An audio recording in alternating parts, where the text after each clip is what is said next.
Peut-être aimez-vous passer du temps dans les montagnes enneigées pendant l'hiver, mais le ski, c'est pas forcément votre truc.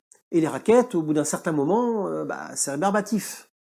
Arosno, une start-up située en Haute-Savoie, a mis au point un vélo dédié à la neige, l'e-Trace. Il existait déjà des flyback pour ça, non? Cela ressemble pas beaucoup à un vélo. Mais vous avez parfaitement raison, les filles. Les fat bikes sont des vélos classiques, mais adaptés pour la neige. Par contre, ils sont destinés à un public averti, car le risque de chute est plutôt élevé. Ici, l'e-Trace redessine complètement le principe. Pas de roues, ce sont des mini-skis directionnels qui sont placés à l'avant. À l'arrière, c'est une chenille crantée reliée au pédalier qui entraîne le mouvement. Cela ressemble un peu à un motoneige finalement. C'est exactement le même principe, mais avec des pédales. Et le fait d'être assis plus bas avec des skis à l'avant sécurise grandement le véhicule. Les chutes seront bien moins fréquentes qu'avec un fat bike et moins dangereuses.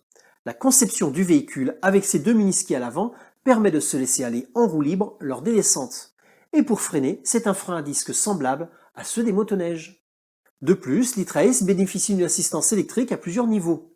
Cela vous permettra de vous faciliter la vie si vous remontez une pente pouvant aller à 60% et vous êtes déjà bien fatigué.